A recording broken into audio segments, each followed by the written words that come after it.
We will start in less than a minute. I see several people making their way inside in order not to be disruptive. Yeah. Please come on in and make yourself comfortable.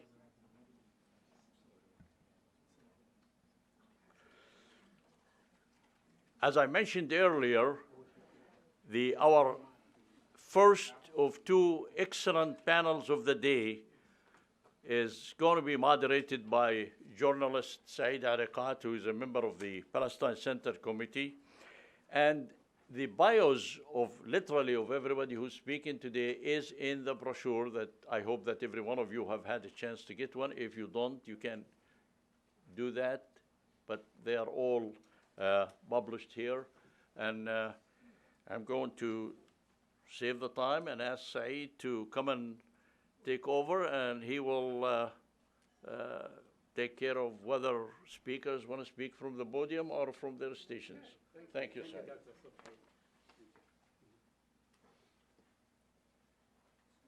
Good morning, everyone. Welcome to our annual conference. It's a great gathering. I'm honored to be here and looking at all of you.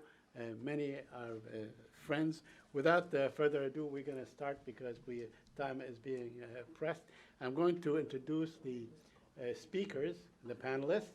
What I will do, I'll say their names now, but then I will do a little introduction about each speaker right before they speak, okay? And obviously, we're going to speak from the table, not the podium. Can you hear me properly? Okay. First, we are going to start with Max Blumenthal, a local rabble-rouser and a jailbird, you know. So Max is a friend. He's a friend of this institution. He's been here many times before. He's the founder and editor of the GrayZoneProject.com, the co-host of a podcast, Moderate Rebels, and the author of several books, including Republican Gomorrah, Inside the Movement That Shattered the Party, Bold-type books and so on, Goliath, and the 51-Day War, and most recently is, of course, his book, How America's National, The Management of Savagery, How America's National Security State Fueled the Rise of Al-Qaeda, ISIS, and Donald Trump. He also co-produced the 2018 feature documentary, Killing Gaza. So, Max, please.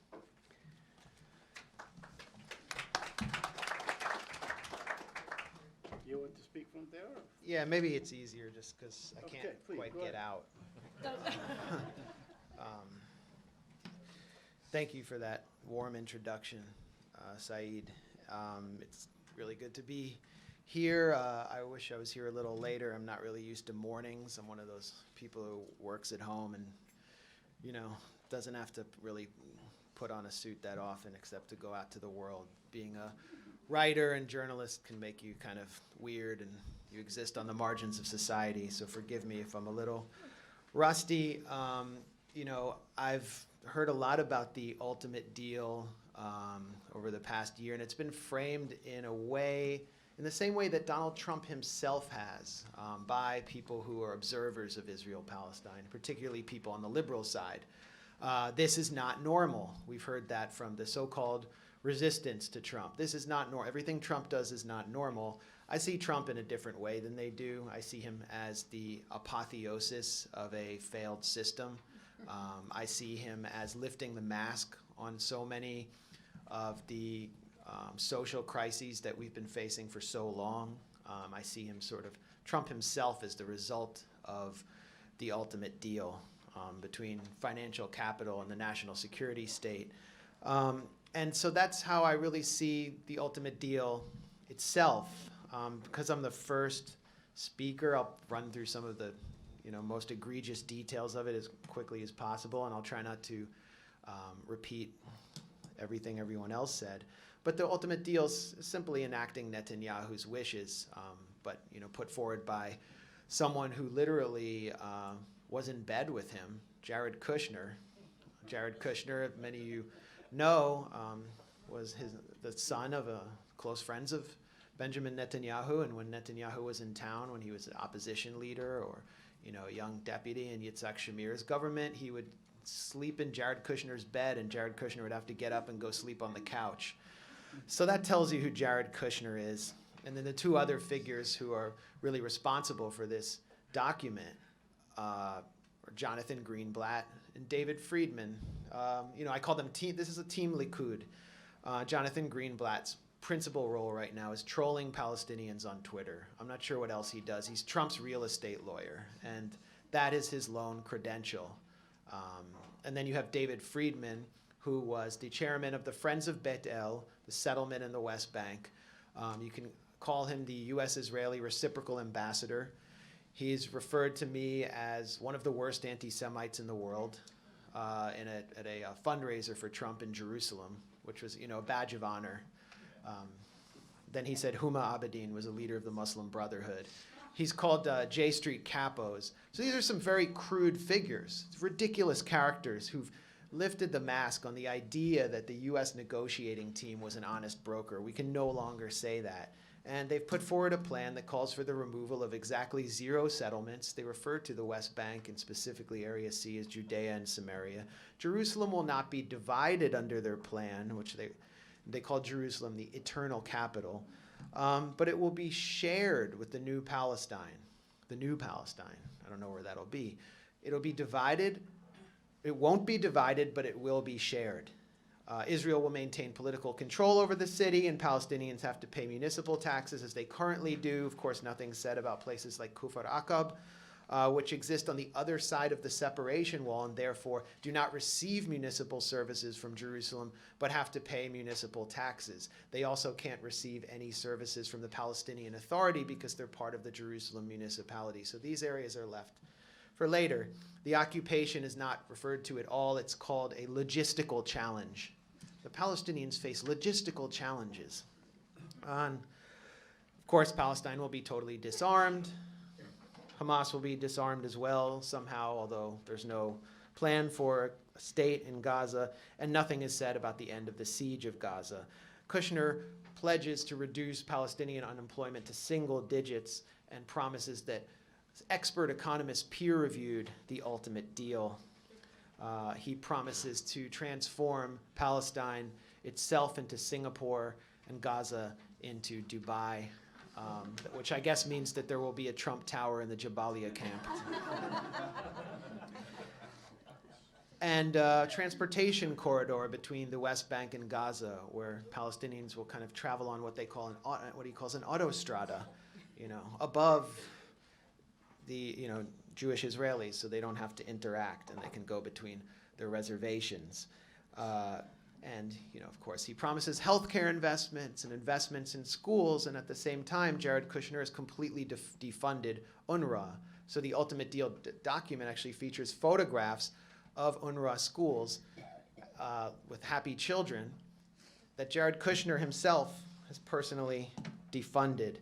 The Gulf states that have now formed a new axis against Iran with Israel will pay 70% of the ultimate deal. They'll cover the tab. And of course, their goal is to profit from normalization by doing business with Israel and its other allies. This highlights Trump Incorporated's tight bond with the Saudis and the Emiratis. The execution of this deal has been comically bad. It's been worse than the execution of Trump's summits with Kim Jong-un and Putin. Unlike those, however, this is not for a noble cause that could actually bring peace. This is a terrible cause. The Bahrain conference was a complete failure, and I think one of the few Palestinians who would attend, a businessman from Hebron, was basically disowned in the media by his family. What we would call a shanda.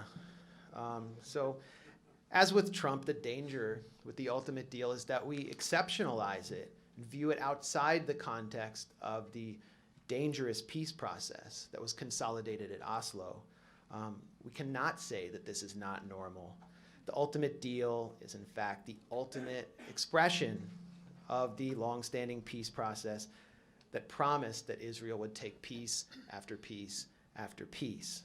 It's basically a warmed-over version of what has been offered by liberal Zionists, and it's the democratic foreign policy establishment that created the political space for Trump's Team Likud to put forward this awful but well-marketed document. The standard bearer of liberal Zionism, the martyr hero, is Yitzhak Rabin. He's presented as the sort of political counterpoint, ideological counterpoint to Netanyahu and everything he represents. But we have to remember that it was Rabin who promised, when he was prime minister, to remove Gaza from Tel Aviv. Those were his precise words. He revoked thousands of work permits for workers from Gaza and laid the initial stages of the walls around the Gaza Strip. And him and his labor minister, Haim Ramon, presented the initial blueprint for the so-called separation barrier, which we know as an apartheid wall, in and around the Palestinian-occupied West Bank. In his final speech before he was assassinated, before the Knesset, Yitzhak Rabin pledged that he would give Palestinians less than a state. Those were his words, and that was his promise, and that is what he aimed to achieve with Oslo. Ehud Barak, his successor, moved more settlers into the West Bank than Netanyahu ever has, and campaigned on his belief, his statement that he had more in common personally with these settlers in the West Bank than he did with the cosmopolitan Jews in Tel Aviv. Of course, today, the liberal Zionists are stuck with Benny Gantz, former Israeli Army Chief of Staff, whose campaign launch ad featured a baritone voice boasting of how many people Benny Gantz killed in Gaza over images of the rubble of Shujaiya. So another mask-lifting moment on liberal Zionism. I described to you Team Likud, this ridiculous cast of characters, who make Alan Dershowitz seem reasonable. Under the past administrations, from Bill Clinton to George W. Bush, you had Team Status Quo. Figures like Dennis Ross, Martin Indyk, Aaron David Miller, a whole cast of characters, and diplomats like Jeffrey Feltman, who represented something that was analogous to Team Likud. They represented not a different vision of Israel-Palestine, but a different wing of the pro-Israel consensus. So Martin Indyk is actually originally from Australia, and he came to the U.S. from Australia to ensure that the U.S. maintained a pro-Israel slant in its foreign policy in the 1980s. Indyk actually said at J Street in 2009 that he made aliyah to the United States. He started his first job in 1982 as a deputy researcher at AIPAC. Then 3 years later, him and Dennis Ross founded WINEP, the Washington Institute for Near East Policy, out of AIPAC. It was basically AIPAC's think tank. Ross's first paper for WINEP, which he published in 1985, demanded the appointment of a non-Arabist special Middle East envoy who would not feel guilty about our relationship with Israel and our reluctance to force Israeli consensus in Washington. That's him describing himself and his future role alongside Dennis Ross and many other figures. Dennis Ross was responsible in 2008 for Barack Obama's notorious speech at AIPAC, where Obama declared that Jerusalem will remain the capital of Israel and it must remain undivided. Again, creating space for Donald Trump to move the embassy funded by Sheldon Adelson, the U.S. Embassy, to Jerusalem. Ross, when he was out of power, out of the George W. Bush administration, where he served as the point man on the peace process, collected $230,000 a year from WINEP, as well as $220,000 in speaking fees from pro-Israel organizations, essentially a reward for all of the great things he did at Camp David and before at Oslo. That's how the peace process functions in Washington. I talked to you about David Friedman, the U.S.-Israeli reciprocal ambassador. The original U.S.-Israeli reciprocal ambassador, or the one who normalized David Friedman, was Daniel Shapiro, who was Obama's ambassador. And what did he do when Barack Obama left power after presiding over more disproportionate violence against Palestinians than any other president The three major Israeli operations against Gaza. Shapiro chose to stay in Israel with his family and be an Israeli where he felt at home. This was the U.S. ambassador, and this was treated as completely normal here. So since then, Dennis Ross has continued to put forward proposals that he hopes a future Democratic president might take up, which look almost precisely like the ultimate deal. Ross has called for, in 2017 in a paper at WINEP, a differentiated approach to settlements, accepting construction in existing settlement blocks in exchange for Israeli agreement to stop building outside them. This is precisely what the ultimate deal calls from. No Israeli withdrawal from East Jerusalem. Israel gets the Jordan Valley. Palestinians get merely economic activity in Area C, which means they're cheap labor. And of course, you have the same relationship that you see between Jared Kushner and Team Likud and Mohammed bin Salman and Dennis Ross. Dennis Ross has become a de facto lobbyist for the Saudi royals. He's described Mohammed bin Salman as a driving force for change and a revolutionary in op-eds for the Washington Post, where he's constantly touting MBS's 2030 agenda. This is slightly more subtle than E.J. Campbell, the Israel lobbyist from Daniel Pipes' Middle East Forum, who said that Jamal Khashoggi deserved to die because of his connections to the Muslim Brotherhood, but the differences are in shades of gray, not black and white. Now, finally, the real core of the ultimate deal, as Joseph Massad explained so eloquently this morning, I guess it's still this morning, was an economic peace, a neoliberal economic peace, buying off Palestinian elites in exchange for political subjugation, which was also at the core of the Paris Accords, which represented the essence of Salam Fayyad's doomed tenure as Prime Minister of Palestine. Fayyad was celebrated in Western media for advancing many of the same concepts that Jared Kushner has. The Gulf-funded Middle East Institute, for example, described Fayyadism and Fayyad's 2009 push for statehood as encouragingly benign. It's benign, it won't do anything. That encourages us. Out of Fayyadism came Rawabi, a version of Loudoun County or Temecula, California, airdropped into the occupied West Bank, built, as Joseph said, by Bashar al-Masri. And Bashar al-Masri, before he was negotiating with Aviv Kohavi, had negotiated with Dov Weissglass, Ehud Olmert's fixer, to build a road through Area C. And the original organization that was going to provide the trees for Rawabi was the Jewish National Fund, the architect of Israeli settler colonialism and the Nakba.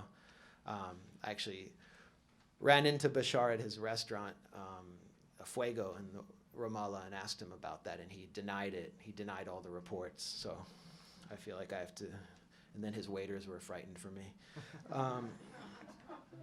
Then, you know, the idea of Fayyadism also, it separates Gaza from the West Bank and has this West Bank first approach, where the West Bank will be built up as this kind of example of a neoliberal Palestine, and Gaza will be punished in order to teach Hamas a lesson and teach Palestinians who reject this approach a lesson, which makes the idea of a transportation corridor even more remote.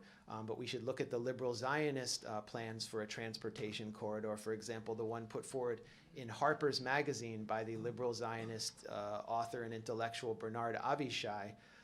And this was in an article where Avishai was trying to explain how the right of return for refugees could be possible. And he put forward a plan for a tunnel between the Gaza Strip and the West Bank, so Jewish Israelis would never even have to see the Palestinian Morlocks as they went through the underground tunnel. We have to completely disappear them, because the liberal Zionists always emphasize hard separation more than the Likudniks. The groundwork for the ultimate deal really comes out of these World Economic Forum conferences that previous presidents have put forward neoliberal plans for Palestine. George W. Bush in 2008 proposed an economic bailout for Palestine, and then 5 years later, John Kerry presented his Breaking the Impasse plan during a speech at the World Economic Forum, where he did not mention the occupation once and provided very few details. In fact, one of the only details that Kerry offered was that his breaking the impasse would be presided over by the ultimate used car dealer of Middle East diplomacy, Tony Blair, who is the leader of Tony Blair Incorporated, a gigantic international hustle that's generated over $100 million in profits for Tony Blair and his minions through lobbying gigs for tyrants and work for J.P. Morgan, which reaped a major windfall profit when Blair opened up West Bank markets for the Qatari-owned Cellcom provider Wataniya, which happened to be also owned by J.P. Morgan, so Blair's employer.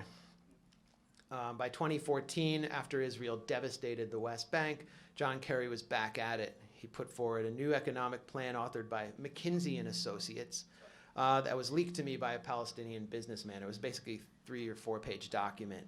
It described Gaza and the West Bank as kind of normal societies, just like any other countries, that simply underperformed on tourism metrics. That's the language McKinsey used. Gaza underperforms on tourism metrics, and they chalk that up to, quote unquote, regional instability, completely ignoring the siege. No mention of occupation or siege in this document. McKinsey proposed a range of new hotel offerings in Gaza to bring the economy back to life. And finally, it called for building literal sweatshops in the Gaza Strip that would produce buttons and zippers for high-end designers in Tel Aviv. Maybe some hipsters could wear those buttons and zippers on their uniforms for the next offensive in the Gaza Strip. This was the plan that was put forward. The only details of the plan that I could find had to be leaked to me by Obama. Now, finally, something that's often left out of the discussion is the Golan Heights, or what I like to call the Stolan Heights. Many people gasped when a new Israeli settlement was inaugurated called Trump Heights. I mean, this is just so crude and such a naked consecration of permanent occupation. It's natural to be disgusted by it. But who created the political space for the Israelis and the Trump administration to declare out in the open, just in plain sight, that the Golan Heights, the Syrian Golan Heights, would be annexed, and that Resolution 242 would be just ripped up and thrown away? It was the Obama administration, when the Obama administration supported the dirty war on Syria and declared that the UN-recognized Syrian government had to go and voided Syria's sovereignty. And it also allowed Benjamin Netanyahu and Israel to say that we no longer have to sit down at the table with Animal Assad. And that is what has created the political space for Israel to rip up negotiations over the Golan Heights and the US to declare that it belongs permanently to Israel. And I remember being, basically, there was an attempt to blacklist me within the Palestine Solidarity Movement for pointing that out and for writing several exposés on the dirty war in Syria, specifically on the White Helmets, which was an influence operation that sought to push US intervention in Syria. Well, the White Helmets in 2018 were evacuated by Israel through the Syrian Golan Heights and into Jordan. I have nothing further to say about that. We're in an interesting era right now. We've been talking about the elections, and we have people like Pete Buttigieg, who worked at McKinsey and Associates, who's spouting the same language we've heard for decades about shared values between the US and Israel. Elizabeth Warren has said she favors a two-state solution, which is the same thing. To paraphrase George H.W. Bush about Bill Clinton, her foreign policy experience seems to be limited to having breakfast at the International House of Pancakes. So basically, her brain is going to be rented by a bunch of think tank fellows from the Center for American Progress. It's not a very good prospect. I disagree slightly about Bernie, but you can imagine him getting rolled if he gets into office. But he made some interesting comments recently that have moved the Democratic field while speaking at J Street, that aid to Israel will be conditioned on its respect for human rights. If he follows through with that, It could be similar to something that George H.W. Bush did to Shamir. And it could move things on the ground. It would be at least a remarkable change from the status quo. We need to ensure that this interesting discussion that's playing out within the democratic field, thanks to pressure that the Palestine Solidarity Movement put on Bernie Sanders, who didn't used to take these positions, does not remain just that, and that it actually moves the facts on the ground, that it actually shifts the situation away from a deadly status quo and settler colonialism that has been consolidated by the status quo of a peace process pushed by both parties in Washington. Thank you. Thank you, Max. I just want to remind everybody that the title of the panel is Liquidating Right to Return, UNRWA, U.S. and Israel Policies. So next we're going to go to Dr. Randa Farah. Please stick to 15 minutes so we can have plenty of questions and answers, everybody. So Dr. Farah is an associate professor in the anthropology department at the University of Western Ontario, where she has been teaching since 2001. She's also adjunct faculty at the Center of Global Studies at Huron University College. She was visiting fellow and associate researcher at the Refugee Studies Center. All these biographies are listed down. I'd like to mention one thing that she's done, which is a research project on Palestinian refugees and UNRWA. Without further ado, Dr. Farah. Thank you.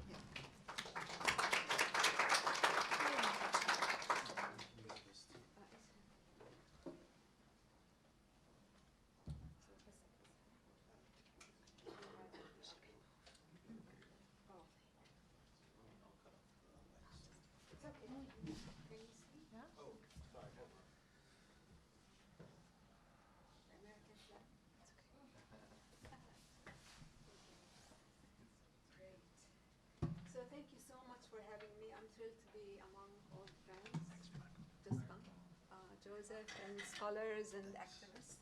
I feel privileged actually to be here. We can't hear you. Oh, you can't hear me? Okay. Is this better? Yes. Okay. I'm used to teaching classes, and that thing is usually on my belt, but maybe I just go use this one here. That's fine. Okay. So I thought, because we don't have a lot of time, I thought to focus on one dimension of the right of return in the context, of course, of the present political context of the New Deal of the century. Safat al-Qarn, somebody called it. By the way, the slap of the century was I used that in a short article I wrote for Al-Akhbar newspaper, and I used it to talk about Ahd al-Tamimi slap on the Israeli soldier's face. It was a Safat al-Qarn for me. But anyway, so without further ado, I thought maybe I'll focus on this relationship between the idea of self-determination and the right of return. And I promise you, I never read Joseph Mas'ad's keynote speech, and so there are things that might converge, perhaps because we have the similar worldview and because our, the reality is the same that we're talking about. So. But before I do that, before I start talking about Oslo and what happened to the notion of self-determination in the Oslo framework, I'd like to underscore the fact that Israel remains the main culprit in the rejection of the right of return. It is the one that's responsible for violating international law. And a reminder here briefly that the law of state responsibility, under that law, Palestinians are eligible for reparations. Reparations is the larger term under which we have the right of return, compensation, restitution, and so on. But it's understandable as long as Israel is underpinned by Zionist ideology. It's in direct contradiction with the right of return, because Zionism says we are, has always planned to build a Jewish state with underscoring the term, the word Jewish here. The result has been a process of not one Nakba, but Nakbat, an ongoing process of uprooting and dispossession.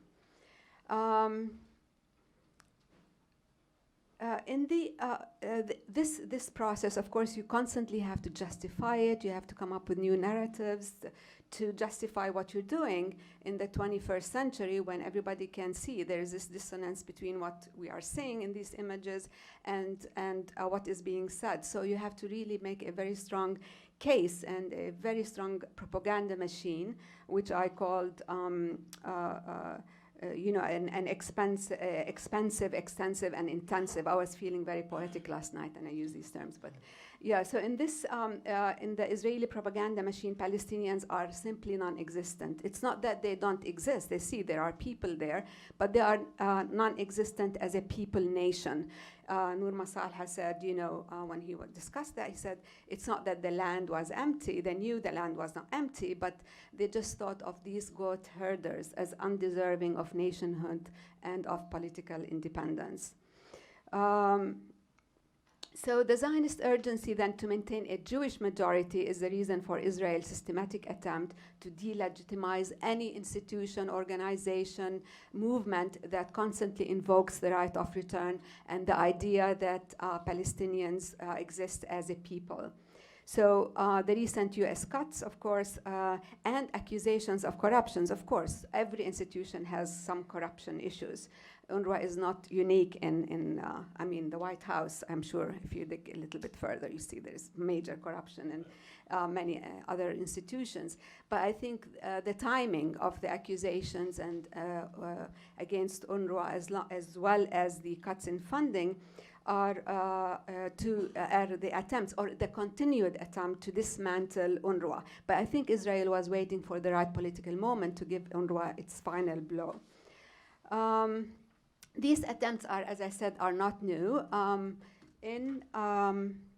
After the signing of the 1993 Declaration of Principles, almost immediately after, Ilter Turkmen, the chairman of UNRWA at the time, made a statement that created a great deal of anxiety among refugees and employees of UNRWA, who are mostly Palestinians, that UNRWA was preparing to dismantle itself and pass on transmit services and its functions to the Palestinian Authority. So this was another way of dismantling UNRWA through Oslo. And I remember thinking and writing at the time, but isn't that against international law? Because UNRWA's mandate is to stay there and to remain as long as there is no political solution to the 1948 refugees. And Oslo did not do that, did not tackle that at all. It omitted them.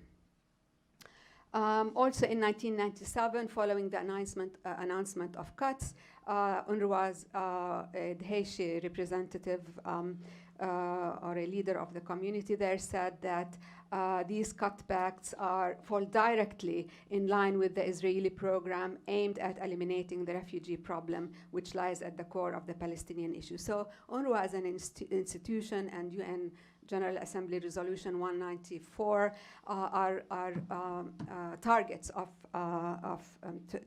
by Israel to dismantle them or annul them.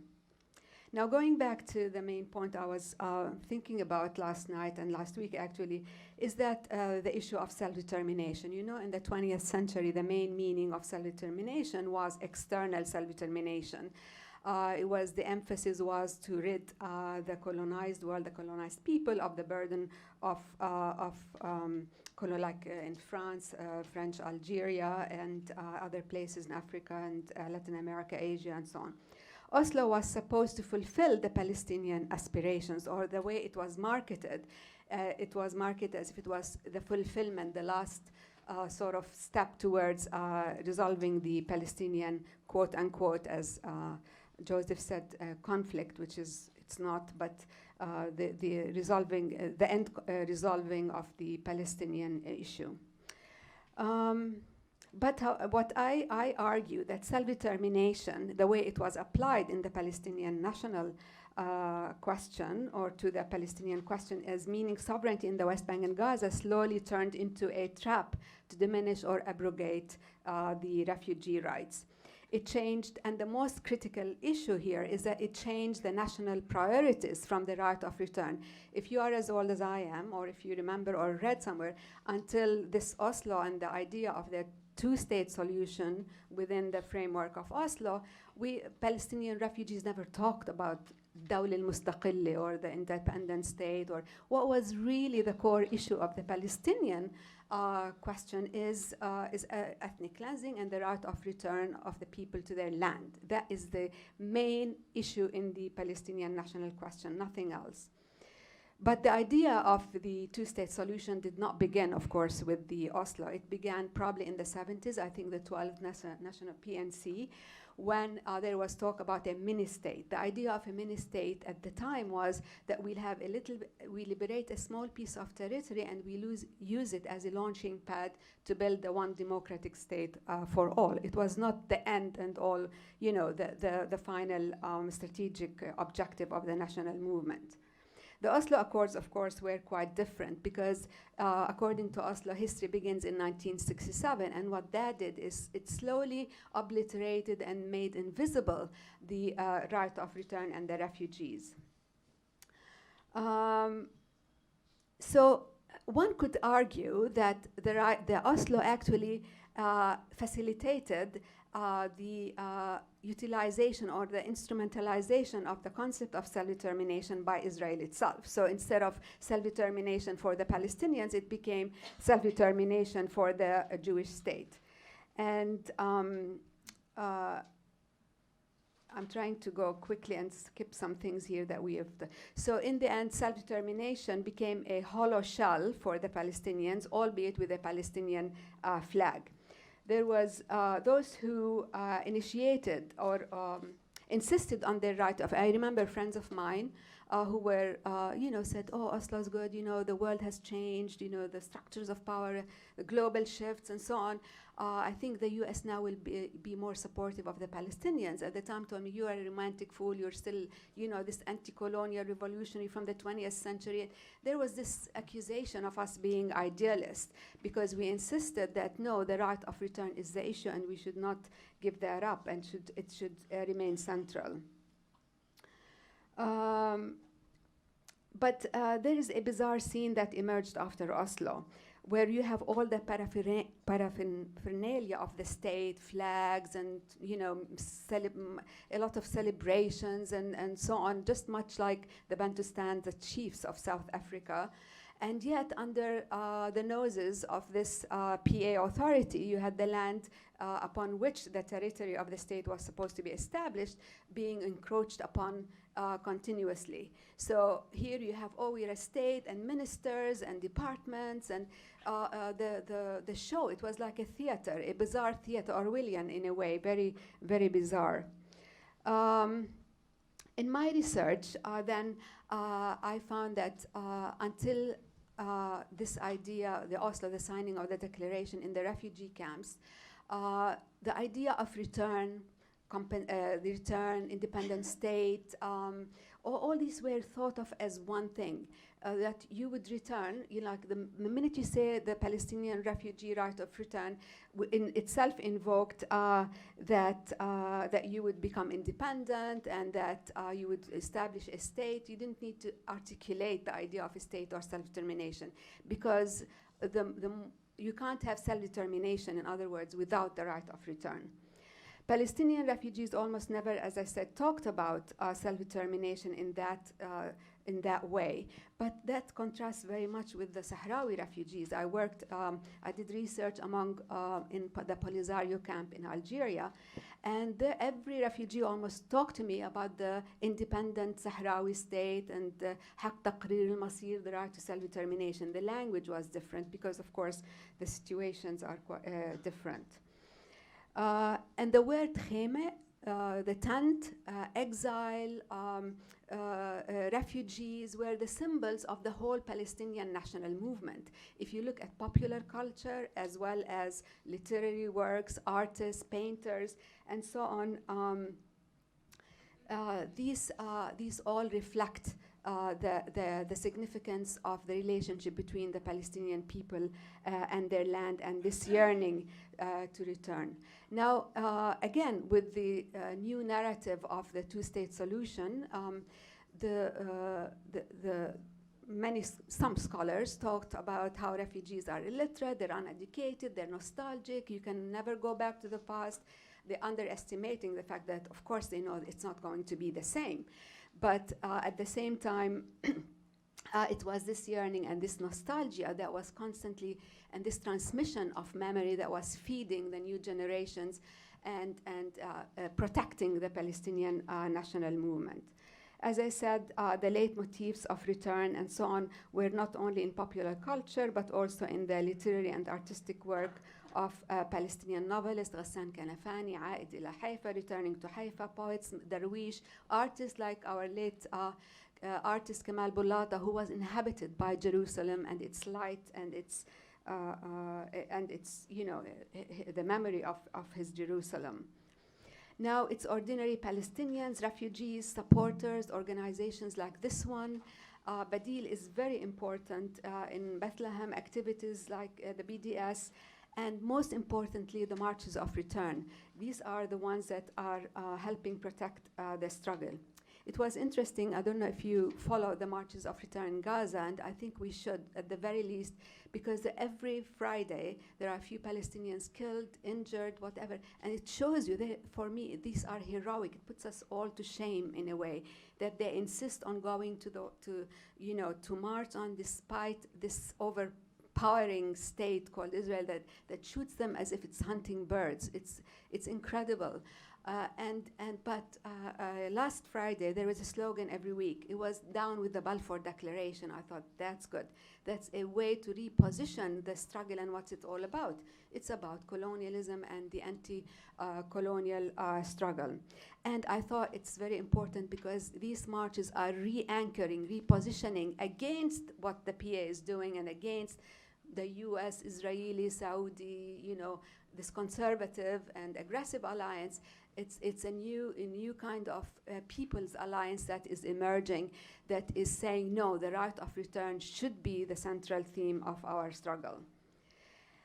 And I started working on, actually my whole PhD thesis, I remember in the 90s, was about Oslo and the political context and how refugees in exile were reacting to that.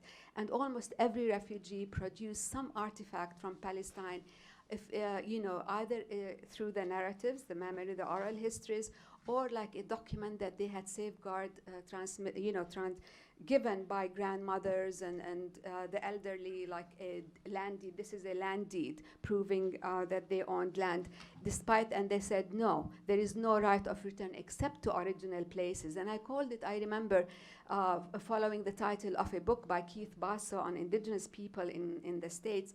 It was called Wisdom Sits in Places. And I thought for these refugees, for Palestinians in general, almost every refugees, Palestine sits in places. That means Palestine is not this abstract territory, abstract state. You can have a state in Timbuktu and call it Palestine. But for every Palestinian, Palestine is where they come from. It's their village, it's their land, it's the people that lived there, the relationships upon which they had, that they forged. The first generation in refugee camps, you see the zinco, the metal sheets on top of the refugee camps. The younger generation told me their parents refused to change these metal sheets because they thought their economic practices of building a concrete roof would mean that they have agreed to resettlement and integration. And the new generation still, of course, holds on to their right of return, but they separate their political stances from their economics. Said the struggle for Palestine is going to be a long time, and we need, to build and so on. But the first generation was adamant. So what Oslo has done is clear when you ask when and where is Palestine. ask Palestinians when, and you'll see how the deep schisms that the Oslo agreements had produced. Because how can we mobilize at a national level if we don't know where Palestine is? If we disagree, some say it's the West Bank and Gaza, some say it's all of Palestine, some say one democratic state. Like, there are so many visions, and it's so critical that for these strategic objectives that we unify our vision so that we can, you know, be effective as a national liberation movement. And it's also, of course, it's always also important to envision what is the future society. It's not only what we're fighting against, but what are we fighting for that we need to ask. In conclusion, a study by Badil, which is like this organization in Bethlehem, that is, I think, Badil Residence Society, or for residency, for refugee and residency rights in the West Bank and Gaza. And they focus on refugees. They have done all their work on refugees, and incredible amount of work goes into their surveys and studies. So they found a study that says that the youth believe in the feasibility of return, and this remains exceptionally high among Palestinian youth. And in other words, return is understood to be the key to restoration of their human dignity and the full realization of all other human rights. So unlike what the Zionist and racist view is, Palestinians are not economic animals. They're not, you know, you don't give them, by bread alone, they don't exist. For Palestinian refugees, it is their dignity and their rights, and they are very aware, they're smart enough to know that it's not going to be the same as before, and they're willing, but they know that what the first step is to acknowledge that right and to do everything that needs to be done to implement this right. But since Zionism is inherently antagonistic and opposed to the Palestinian right of return, the latter is the salvation and liberation for all. So if you focus on the right of return, it means that it's automatically it's the de-Zionization of the state. It's like taking away the racist basis of the Zionist state. And if this is, you think I'm calling for one democratic and secular state, then so be it. It turned out, because everybody says, oh, you're idealistic, this can never be. But what really happened in practice is that the two-state solution turned out to be this romantic illusion and delusion in a way. And that we have to start thinking in fresh ways and more universal ways that situate Palestine in the world. So we have to think about what kind of society are we aspiring for, and stay away from essentializing identity politics that will just reproduce another racist state. Thank you very much.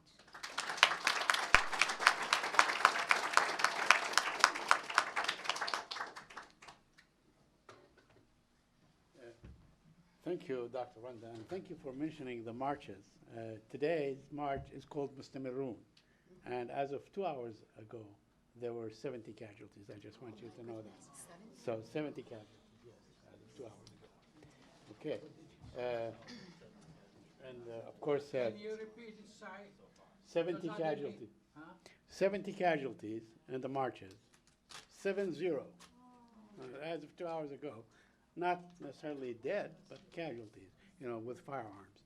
Anyway, so third we go to to Elizabeth Campbell, who will be talking about the UNRWA. By the way, we are disheartened to see Pierre Campbell being forced out simply because he defied this administration and so on. Elizabeth Campbell is the director of UNRWA's representative office in Washington, D.C.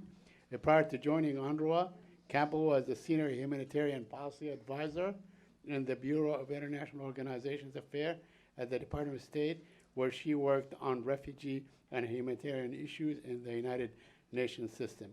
Campbell has also served as a senior advocate for Refugee International, where she focused on the humanitarian crisis in East Africa and the Middle East. Without further ado, Elizabeth. I'm sorry. Do you want to sit here? Come on.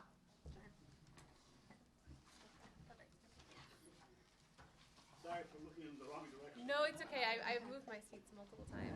It's working. Okay, great. All right, thank you so much. Thanks so much to the Jerusalem Fund for having me today. I think it's very complimentary what we're going to talk about today. Obviously, I'm going to come from a very operational perspective.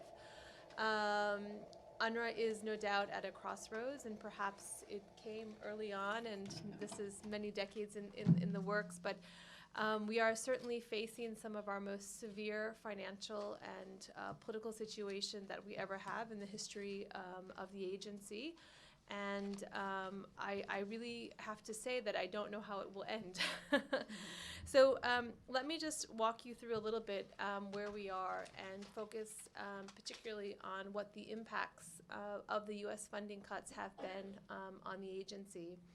So as you all know very well, the United States was one of the founding countries that created UNRWA, and it served for 70 years as its strongest political and financial supporter for various reasons.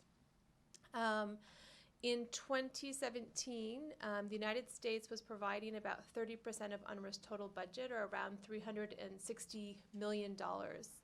And that's funding that I think the agency, basically, counted on annually. I joined the agency late in 2017 and was part of the team that concluded the negotiation with the State Department on what we call a cooperative agreement, but basically the document that lays out the funding arrangement for the following year. As is always the case, UNRWA is basically short on cash for the simple reason that our needs continue to grow, largely as a result of population growth and ongoing conflict, which results in growing humanitarian needs. And there's no end in sight to the political, there's no political process, right? And so the State Department was very good about providing funding to us early on in the calendar year, which we then used basically immediately. So it was news to me. I truly learned about the funding cuts by hearing Ambassador Nikki Haley, at the time the U.S. Ambassador in New York, respond to a question by a Canadian journalist at a press briefing. And it was interesting because immediately my phone sort of, started ringing, and everyone said, well, what does this mean? And I said, and also as someone who had just come from the State Department and worked on humanitarian issues, I said, no, look, let's not read too much into it. There's no way that any U.S. administration, Democrat or Republican, would withhold humanitarian assistance that goes to the United Nations, not to a government or to the PA, to achieve a political objective. That hasn't been the case under a Republican or a Democratic government for arguably, the last 30 years. And as I understood it at the time, I would have described the U.S. policy as having always sort of two tracks: a bilateral track, which it has with any country, but in this case the Palestinian Authority, and a multilateral track where it provides fairly generous humanitarian assistance on the basis of civilian need alone, and not political affiliation or anything else. And it does that. It had done that fairly well, and managed to really keep those two lanes separate. And I believed that on January 2nd of 2018. I was wrong. I was obviously wrong. And as you all know the story, as it unfolded, it wasn't just UNRWA that the U.S. cut funding from, but it was also, of course, the funding that went to international humanitarian organizations, NGOs, U.S.-based NGOs, and then, of course, the East Jerusalem Hospital Network, which to this day, it's very difficult for me to understand why that was necessary, or what they were aiming to achieve in that decision. And you can see from recent press reporting, which I believe is probably quite accurate, that even when now the Israelis may ask to turn on various parts of aid, in this case it was a security assistance, you can see that the administration is quite clear that it doesn't intend to return any funding to anyone anytime soon. And it's important to also know that this, as I understand it, was a decision that was made by the United States. It's not something that the government of Israel, in the first instance, asked of the U.S. So it was a shocking decision and something for which the agency clearly was not prepared because, as I described, we in fact had just completed our agreement with the State Department to engage in a funding relationship for 2018. Okay, so what has this meant? And I would like to sort of just go over the 5 fields where we operate to tell you what the human cost has been, and then maybe paint a little bit of a picture of what I think is to come. So let's start with our largest operation in Gaza. Or maybe let me just begin by sort of painting sort of the overview of the scale and scope of our operations. I know most of you probably know a lot about UNRWA, but I have found that very few people understand the scale and scope in totality of what we do today. So currently, we are educating 535,000 children.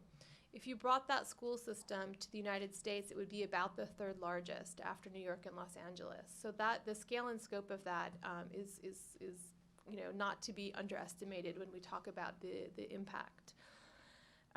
The second piece, of course, is healthcare. So we are operating 142 primary healthcare centers.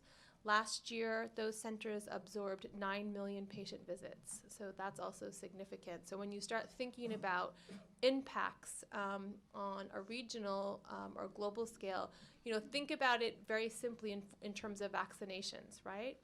UNRWA is vaccinating all of these children and these families, and there's no other entity immediately available to step in. And then the last pillar of our work, of course, is the humanitarian assistance, right, for the most vulnerable individuals. So in Gaza today, UNRWA is providing food for 1/2 of the total population, or 1 million individuals. That number, incidentally, has grown from 80,000 in 2001 to 1 million today. And you can, if you recall when the blockade started, you'll see a clear relationship there. So in broad strokes, those are the 3 things that we do in the 5 areas where we operate. So in Gaza, we are the 2nd largest employer. If you are living in Gaza today, for the most part, UNRWA is your source of income. It is your access to healthcare, and it is probably where your children are going to school. So the idea that UNRWA would downsize or disappear for 70% of the population, you're looking at basically the entire infrastructure for many of the families who reside there. Of course, it was just noted that the ongoing sort of health emergency that Gaza is facing because of the ongoing clashes at the border. So it has definitely, in addition to the deteriorating conditions about which you know quite a lot, the sort of more recent health emergency that has arisen. And it's sort of a silent health emergency, frankly, but an astounding one in terms of the numbers of killed, but also severely injured, right? You're looking at tens of thousands of people at this point. So that's in Gaza. And I also, when I talk about Gaza, I always want to remind folks that, yes, you have these extraordinary circumstances, but on the other hand, what you still have, and I will credit UNRWA significantly for this, is extraordinary resilience, I think best exemplified in education. You still continue to have an extremely highly educated population that is driven by obtaining strong education outcomes, which is tremendous and very humbling when you see it up close, how bright, how talented, and extraordinary these individuals are. Turning a little bit to the West Bank and East Jerusalem, as was described earlier, of course, East Jerusalem is basically a battleground. It is a place where the government of Israel has informed us as official policy that it's of its intentions to basically take over our operations. It's a place where it's very difficult for UNRWA to operate these days, and I expect will continue for some time. And then, of course, in the West Bank, as a result of the funding cuts of the U.S., I should have said in the beginning, but the United States used to provide about 80% of the funding to what we call the sort of emergency appeal for Gaza and the West Bank. So when that was halted, it caused us to engage in a number of cuts. So we have stopped humanitarian assistance. We have cut back our workforce, and stopped other programmatic elements, including in the West Bank. And there, of course, the operating environment in general for us remains hyper-politicized and very, very difficult. Just very quickly on Jordan, the government of Jordan at the highest level continues to talk about the criticality of UNRWA, and they continue to describe it as a national security issue for them if UNRWA were to suddenly not be funded or to disappear.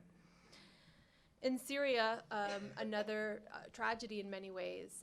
Prior to the Syrian civil war, about I think something like 6,000 total individuals, Palestine refugees living in Syria, relied on UNRWA for humanitarian assistance.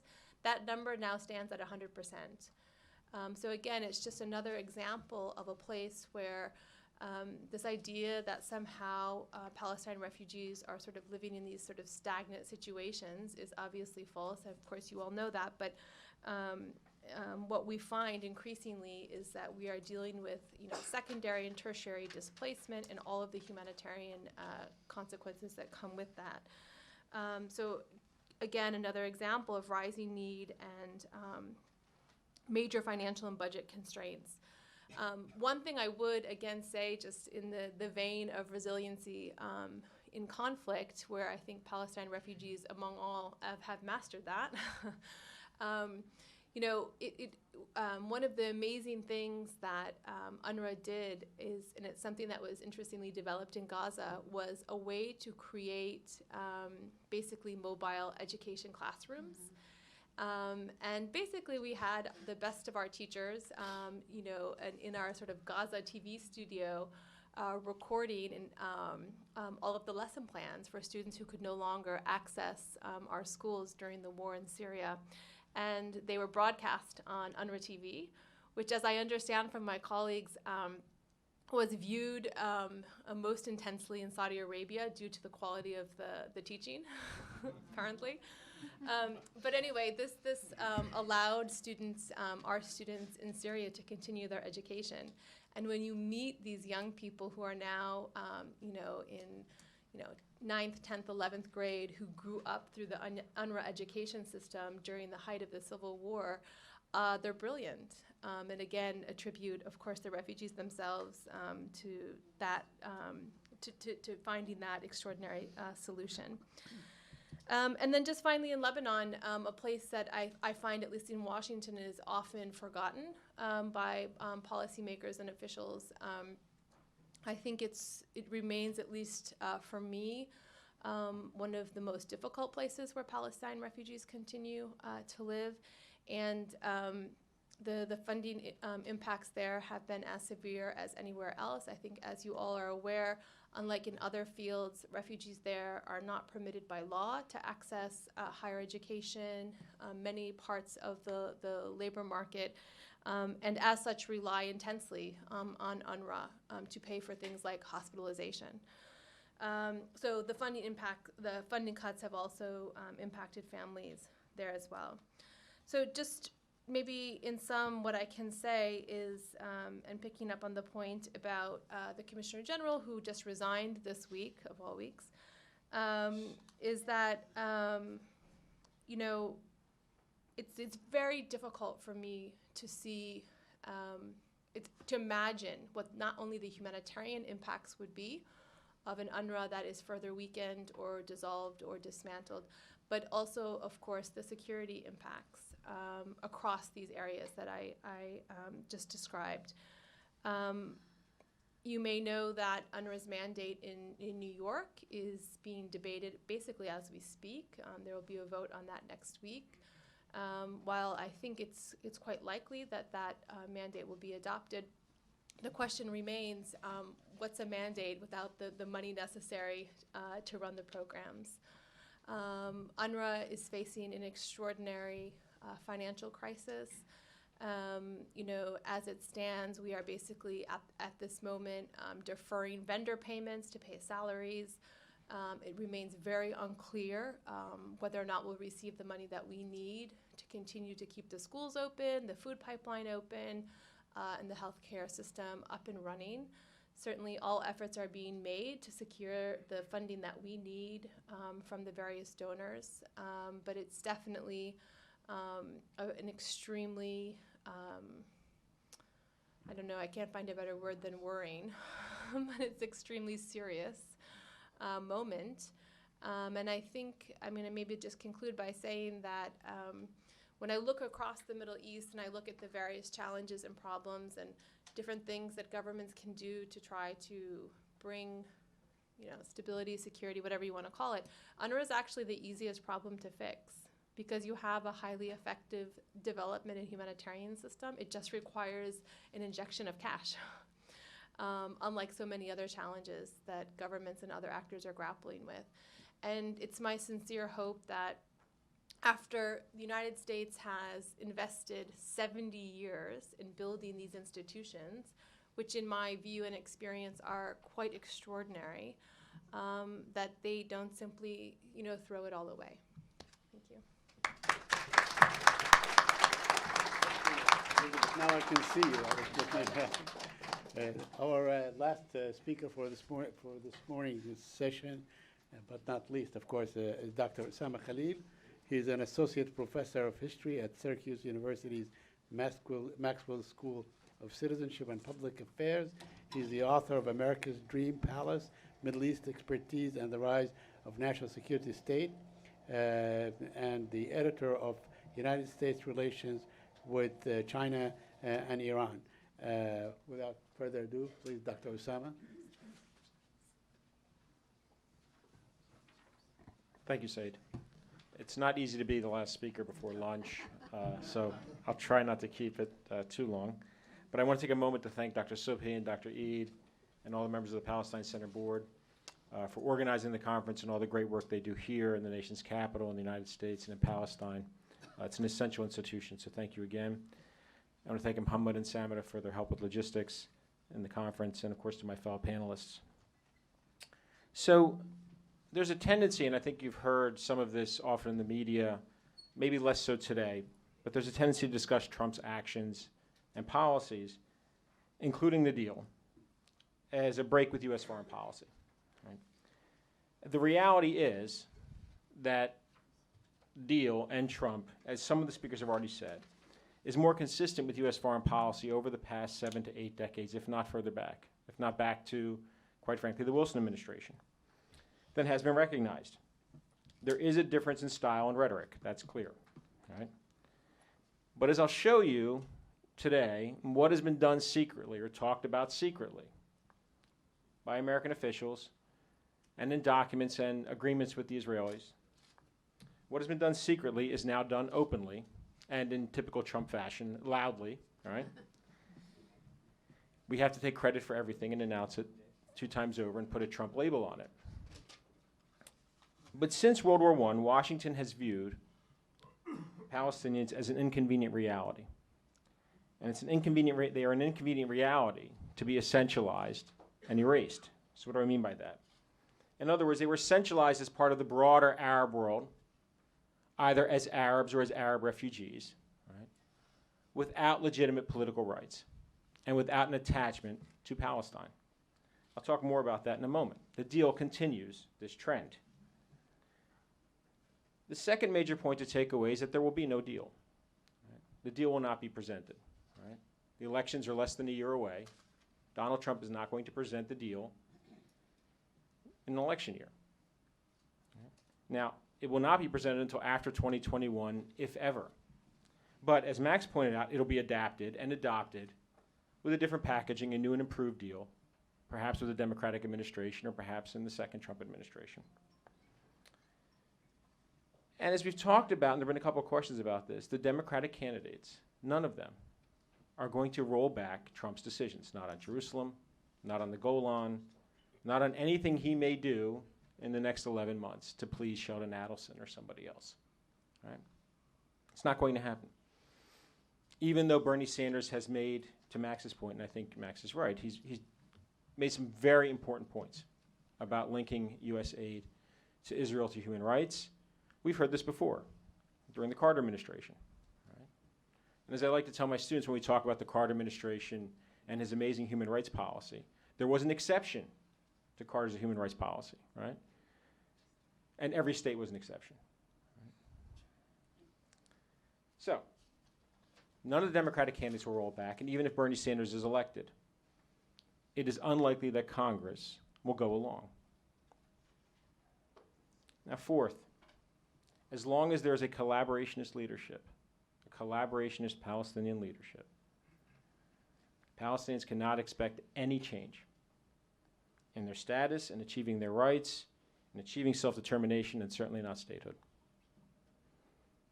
So, one aspect of the deal that has been often discussed, right, is that there will not be a Palestinian state at the end, right, and not a sovereign Palestinian state. This is not new, right? And in fact, we can take this back to the origins of the peace process, not Oslo. Further back to the 1970s, to the 1960s with 242, right? So this is a quote from Secretary of State James Baker. This is at the end of the Gulf War. This is 6 months before the Madrid process, and he makes it clear. And this should look familiar, right? It's pretty much what you have today, right? I will tell you one thing as Secretary of State. He's talking to one of King Hussein's key advisors, a Palestinian. There will be no Palestinian state. There will be an entity, less than a state, more than autonomy. That's the best we can reach with the Israelis. Okay. So, that's March of 1991. Now, of course, you're probably wondering, right, how did we get to this situation? If you remember the Madrid Peace Conference, the Palestinians, the PLO was not allowed to participate. Right? There was an Israeli veto on PLO participation. There was a joint Palestinian-Jordanian confederation in terms of a negotiating team, but the PLO was, quote-unquote, not allowed to participate openly. Right? And this is, in part, the issue. Right? For the PLO to participate, it meant trading away Palestinian self-determination and statehood as an essential prerequisite for the PLO to participate. This is 1976, in the middle of the first phase of the Lebanese Civil War. And this is Secretary of State Henry Kissinger talking to two of his ambassadors, Herman Eilts and Thomas Pickering. Now keep in mind, some context. Kissinger is under pressure in an election year. Sound familiar? In an election year from President Anwar Sadat to begin talking to the PLO as a way to end the Lebanese Civil War and as a reward for Sadat's signature on the Sinai II disengagement agreements. And so Sadat is talking to the U.S. ambassador, and the U.S. ambassador is trying to pressure Kissinger. Give something to Sadat, he tells him. And here's Henry. We cannot deliver the minimum demands of the PLO, so why talk to them? Right. So, the minimum demands. Yeah. Okay. So how did the PLO become a party to negotiations, you're wondering? Right? And in a way, this takes us back to the point I made about Palestinians having to be essentialized and erased. Right? So you can essentially divide U.S. policy towards the Palestinians in three phases. In the first phase, roughly from 1948 to 1974, Palestinians were to be treated as a humanitarian problem, not a political one. Right? No political representation.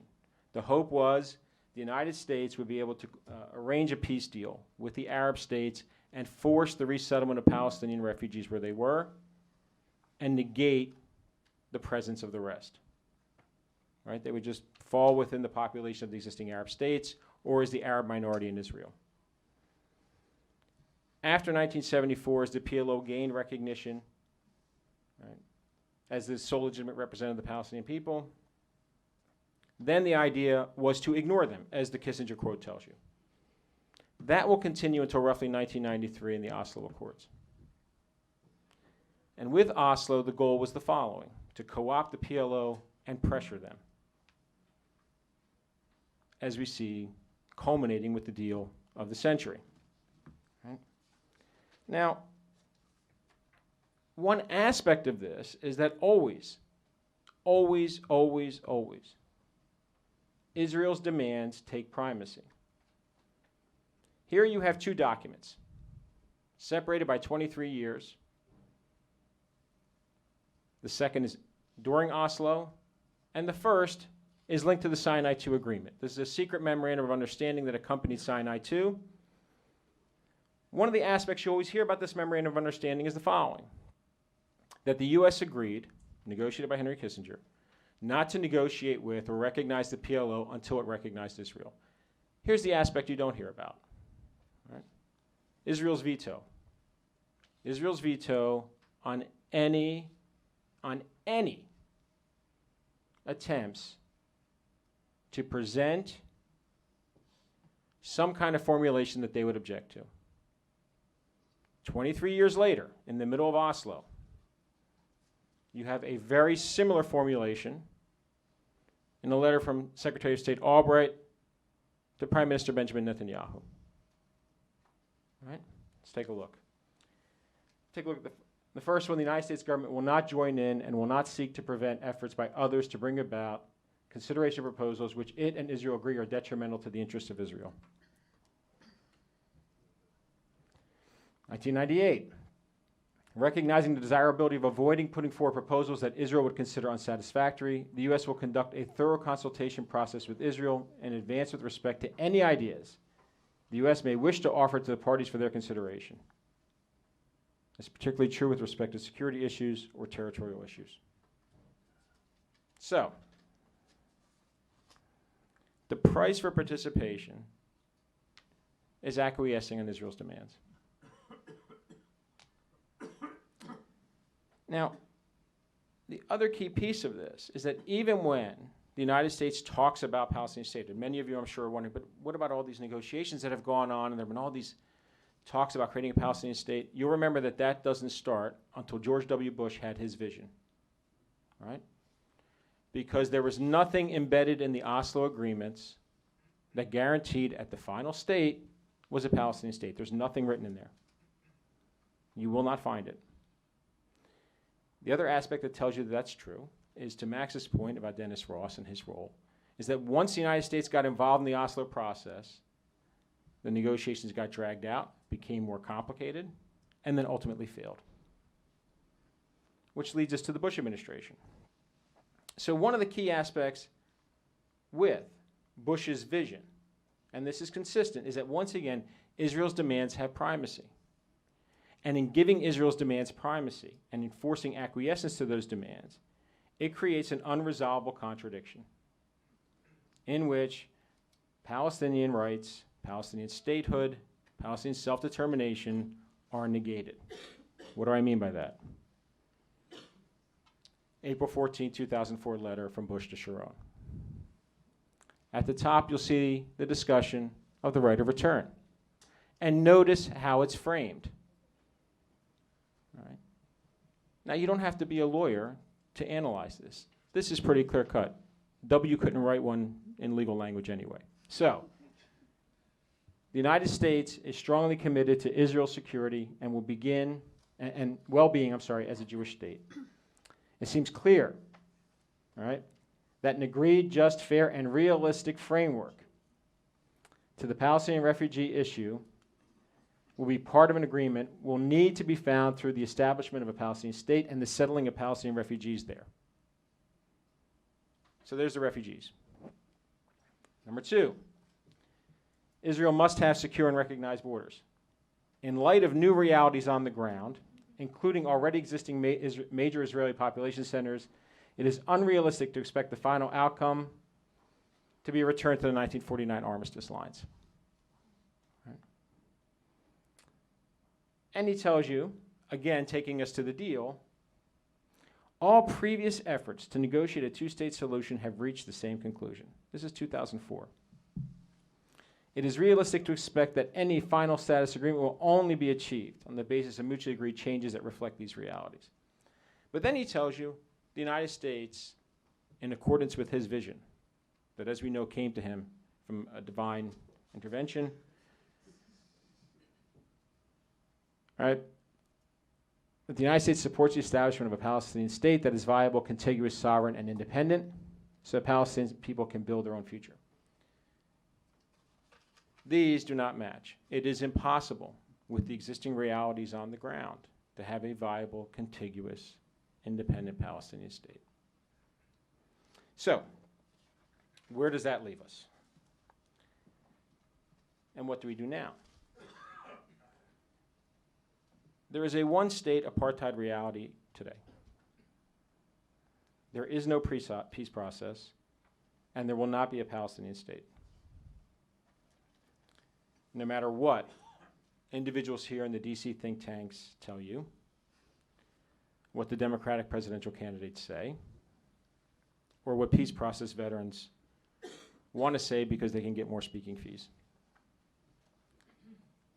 What is to be done is that if Palestinians hope for a change in Washington, they must abandon their collaboration as Palestinian leadership.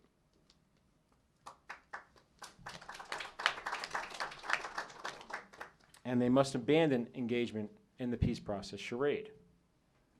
Right? The only way rights will be achieved is through a broad-based movement for full and total equality. And that requires abandoning this reliance of the peace process on the halls of power, on the negotiators, on Saab Erekat endless speeches. Right? That's at least one benefit. And it means preference given to grassroots movements on an international level, pushing for not just human rights, full and total political, civil, and religious rights. Total equality. And that means a preference given to grassroots mobilizing and organizing. Thank you.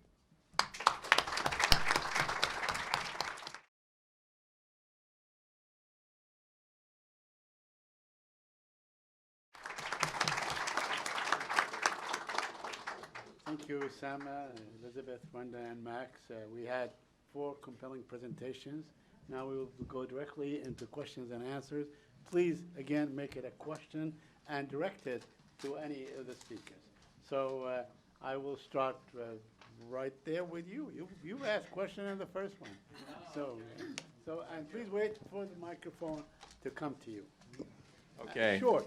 Once again, Augustus Salzona, Catholic, Conservative, Republican, in that order. My question goes to whomever feels most qualified to answer this question. Basically, I'm just getting the impression here, basically, that the global elites with their friends in the deep state have basically decided or pushing to throw the Palestinian people under the bus. Why? Yes or no? And feel free to answer the question. Anyone wants? I'm sorry, I did not understand can the you repeat question, that but one more time? maybe somebody did. I'm under the impression that the global elites with their friends in the deep state, I know I'm using political terms which you hear in the American media, basically, so it appears that they've decided to throw the Palestinian people, quote unquote, under the bus, Okay. regardless of one-state solution, two-state solution, deal with the center. In your opinion, is that true? And what do you think those who support the Palestinian cause, self-determination, Got you. should do about it? Thank you. Anyone?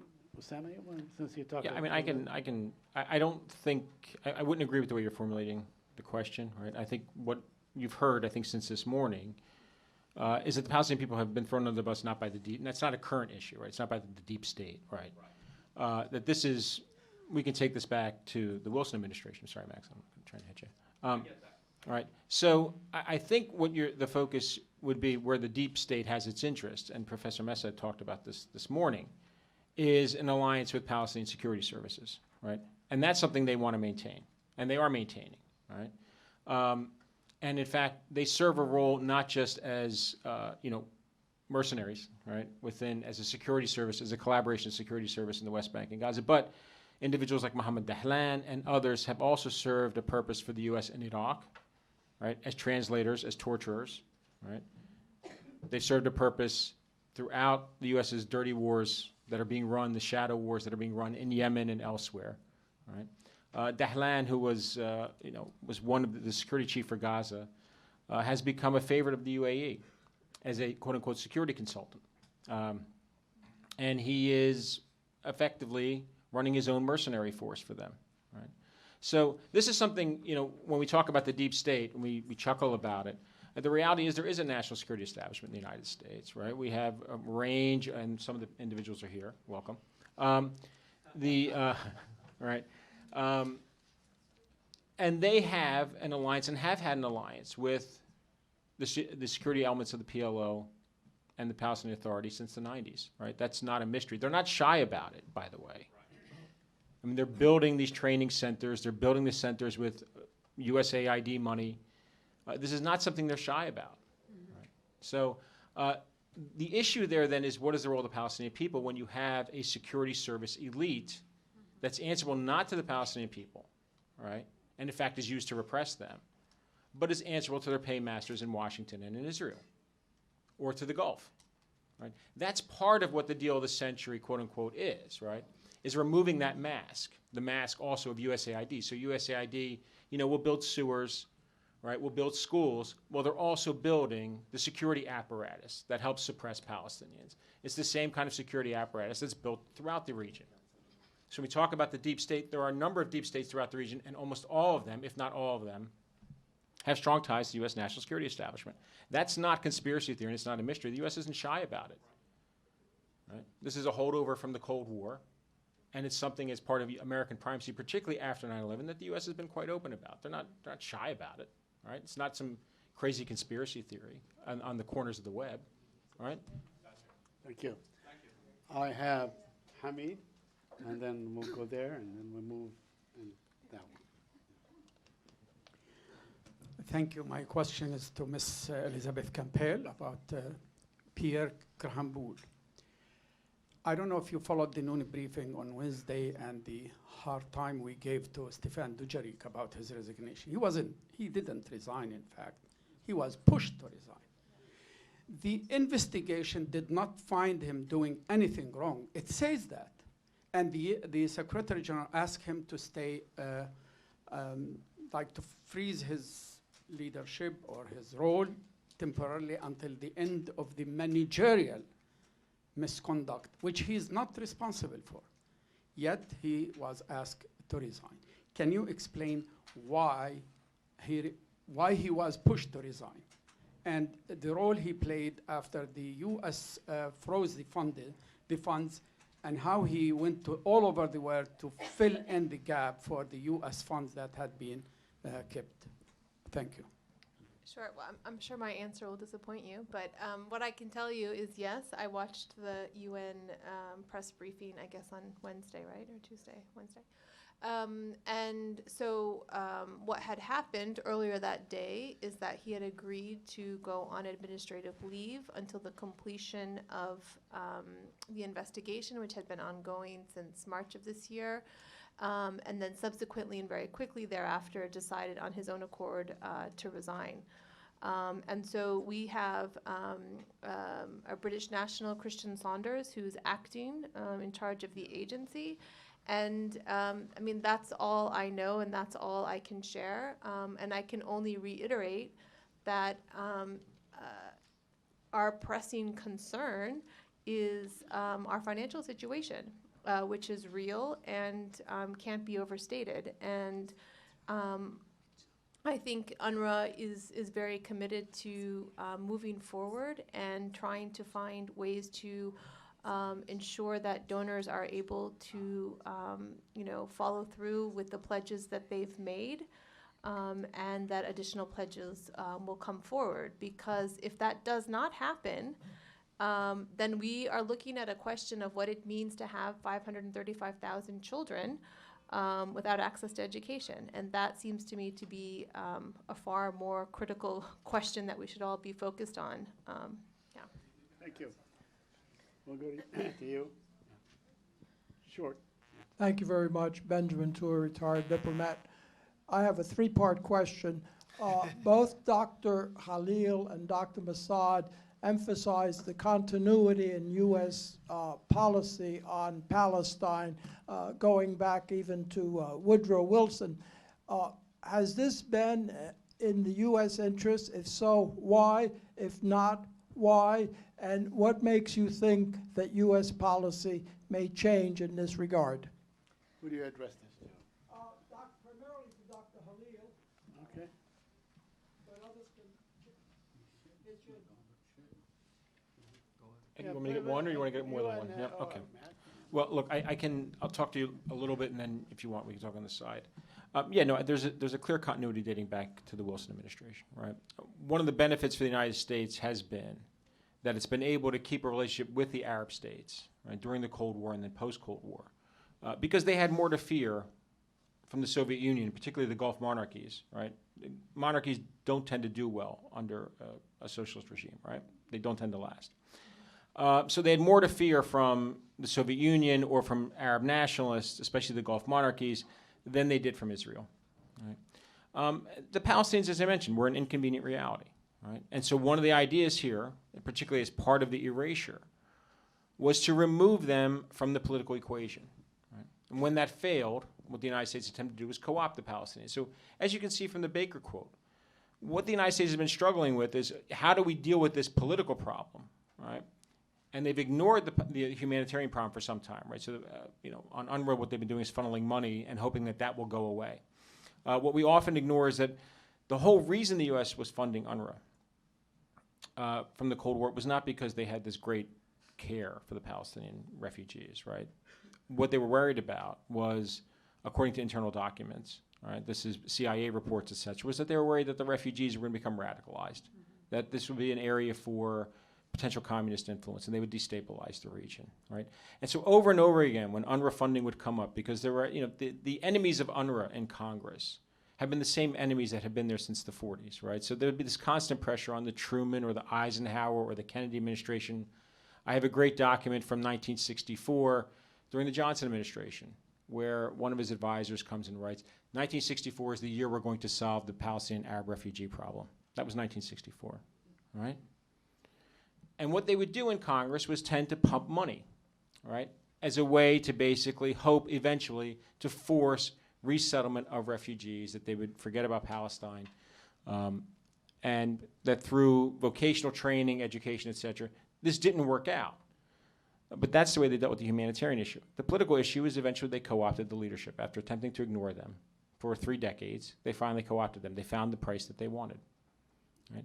And this is, by the way, something that Arafat and the Fatah movement had been telling the United States since the 70s. We will cut a deal. We will cut a deal dating to the 1970s. So when we look at the outlines of Oslo, it's from those discussions in the 1970s that I pointed to. 1976, Arafat is sending messages to Kissinger. We will cut a deal. We will accept what eventually becomes Oslo. We will take a minor state in Gaza and just give me a piece of the West Bank to show you that we mean well, right? We will cut a deal if you can maintain our privileges, our positions, right? And this is why we've had some of these speakers that have come here at the Palestine Center who've worked on some of this. It's one of the reasons why within the diplomatic corps of the United States, you had this movement in the 70s, right, an attempt to kind of accommodate the Palestinian narrative. And those same individuals were telling, whether it was Kissinger or later and Ford or later Carter, there are elements of the PLO, the quote-unquote moderate elements, that will cut a deal. Now, the issue is Israel's never wanted this, right? This is why there's not going to be a deal of the century. Israel does not want peace. It does not want a Palestinian state, right? It fundamentally violates the tenets of Zionism, right? So why is there not a Palestinian state?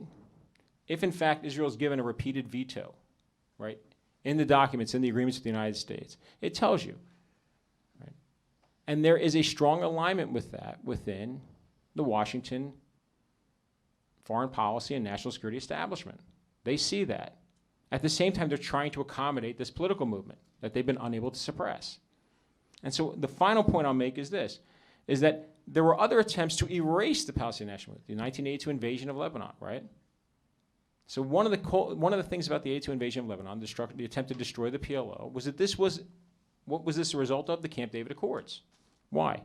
Once Egypt is removed as a threat to Israel on the southern border, that's exactly when you see Menachem Begin and Ariel Sharon focus on the PLO.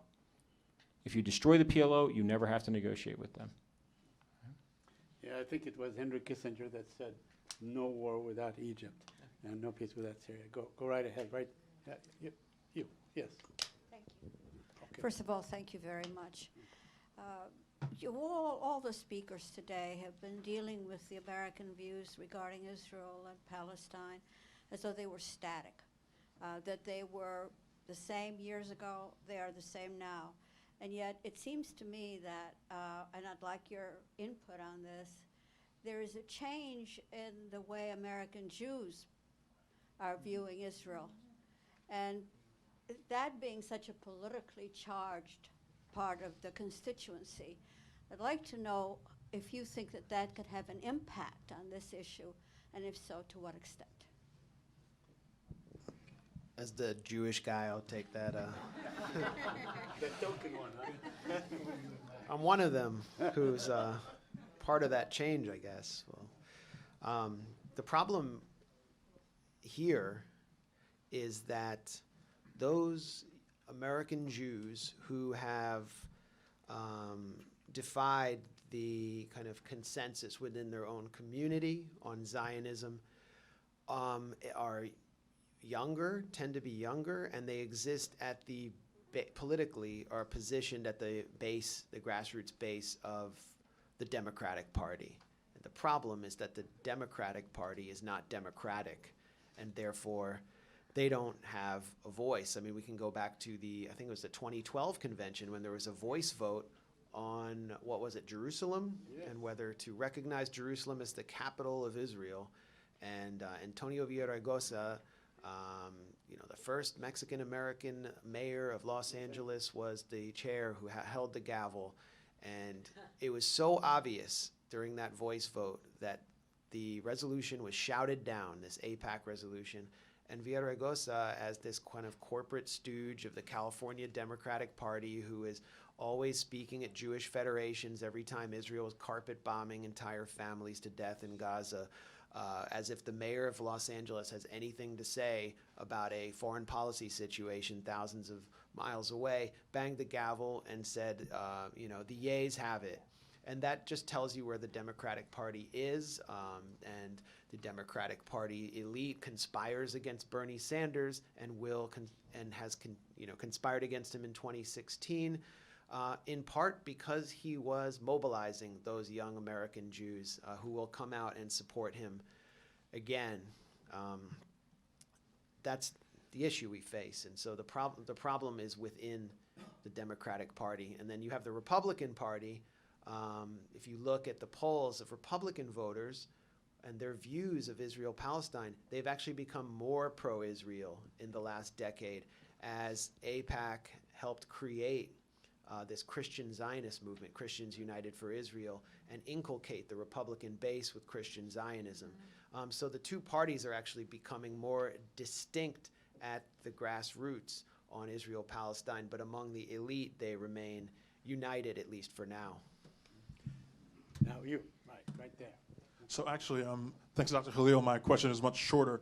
So we've been talking about how Trump's deal of the century is really just a continuation of existing policy, except there's one major change. So Dr. Campbell, you had said that you didn't think that Donald Trump would actually go ahead and defund UNRWA.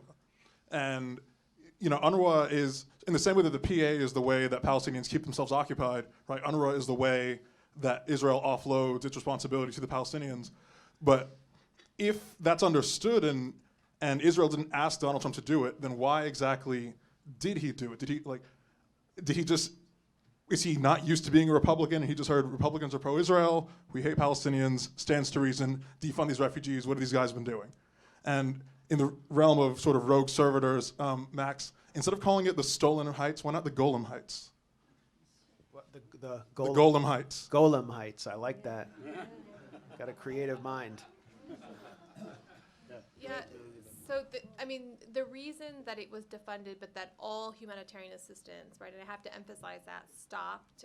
So right now in the world, Palestinians are the only civilian population on the planet that is forbidden by the U.S. government to be a recipient of U.S. humanitarian assistance, okay? So if you are a Syrian or you're a North Korean civilian or a Venezuelan, whatever it is, you're entitled to U.S. humanitarian assistance. So the reason is sheer politics, and it's definitely related to the response by the Palestinians, but also the international community in the GA and the Security Council in the aftermath of the U.S. decision to move its embassy to Jerusalem, which of course has nothing to do with us, right? Has nothing to do with us. And in terms of the other part of the question about who should really be doing this, I mean, for me as a humanitarian who works with an agency who, you know, is responsible, if you will, for ensuring that schools open and health care centers have medicine and food reaches families, what I can say for sure is that regardless of who should or shouldn't be doing it, there is no alternative. No work has been advanced to find any kind of alternative to UNRWA. None. Not another UN agency, not another international NGO, not another government entity. And that's why the current situation is so worrisome, because it's not as if UNRWA steps out of the picture, other entities step in to do this critical work. And that's why it's very dangerous. So if I could just add, I'm sorry, Max, can I just add something real quick? This is not new, right? So I think one of the things that's forgotten is this whole historical amnesia that's kicked in about the Bush administration, right? So the Bush administration did the same thing after Hamas was elected, right? So you had sanctions that were applied. They didn't defund UNRWA, but sanctions that were applied to the Palestinian Authority as a way to force, right, the undoing of those election results. So many of these patterns had pre-existed, right? So we talk about this continuity. It's not that this is new. We should also note that UNRWA has been a huge target, as I mentioned, for years, including there was a previous round of this during the Obama years, right, led by Netanyahu. I just want to add one more thing. Can I? Yeah. I don't have the reference right now, but I think after Bush, what's his face? Trump, the orange face. After Trump decided to cut funding to UNRWA, I read somewhere many Israeli officials were advising him not to do so so suddenly. In other words, he thought he was pleasing the Israelis by doing that, but the Israelis wanted this to be done slowly and in little bits, like, you know, like heroin shots until everything is ready to because they don't want a violent reaction to these sudden cuts. But yeah. George Czar. I want to ask an economical question, and I want any one of you who wants to advise the Palestinian Authority of what to do. Today, we have about 250,000, 250,000 salaried employees by the authority, salaried employees and retirees. And people say there are, and I don't know exactly, equivalent number of NGOs. So there's a whole economy that is reliable on foreign aid. What's the next step? What the Palestinian Authority, if any one of you is the head of the authority, what would you do? Thank you. Can I say one thing? And then I just want to speak to the practical aspect of it. So currently, according to U.S. law, all right, so you guys may be familiar with the Anti-Terrorism Clarification Act, it is not permissible for the United States government to give a single dime in any shape or form, whether for humanitarian assistance or security assistance to the Palestinian Authority. I don't see that reality changing anytime soon. So really, the PA relies on Europe to pay its salaries. And what I can say is that as a result of sort of the current U.S. policy vis-a-vis foreign aid and Palestinians, those politics are moving and entrenching very deeply in other parts of the world, including especially Europe. And if I had to guess, I would guess that it's going to be very difficult for Europe in the next 5 years or so to continue to make those kinds of salary payments. But I defer to my colleagues on other issues. So I would, Right there. if I can just, I want to throw this out. So I think it's important to remember from 1967 to roughly 1994, and in the West Bank, 1995, 1996, these salaries were paid by Israel, right? They bore the cost of the occupation. What's happened, and this, we cannot forget this, for those, if anybody who cares about Palestinian rights, we cannot forget that since Oslo, one of the key detrimental aspects of Oslo was that Israel no longer had to bear the price of its occupation. Instead, the United States and the international community did, right? So those salaries that are paid, and many of these officials, I worked with some of them. Many of them worked under the Israeli Civilian Authority, right? So if you want the situation to continue as it is, then continue to look for whether it's Japanese funding or funding from the Gulf, et cetera, to pay these very inflated salaries, by the way. If you've been following some of the controversies, including from the previous the current prime minister, about some of the laws that have been passed to take care of previous ministers, many of them who were overpaid and corrupt and getting money on side deals. Anyway, right, which is a whole other avenue. If that's what you want, then continue with the status quo. But if you think Israel should bear the burden of its occupation, and and at the same time, while it goes around the world selling its technology and its weapons and saying these have been field tested, we have field tested this on a population. These are population control mechanisms.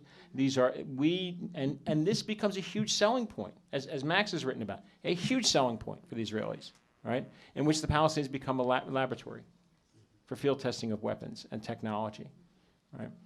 But if you want that to go back, then the only way to do that is to get rid of the Palestinian Authority. Right there, right there. I'm looking at everyone. We're going to take like 3 or 4 more questions so you guys can have lunch. I had a question. Wait. For the microphone. Hang on. I guess this question's for the panel. We've heard a lot today about the Palestinian Authority before the PLO and how they were eventually co-opted.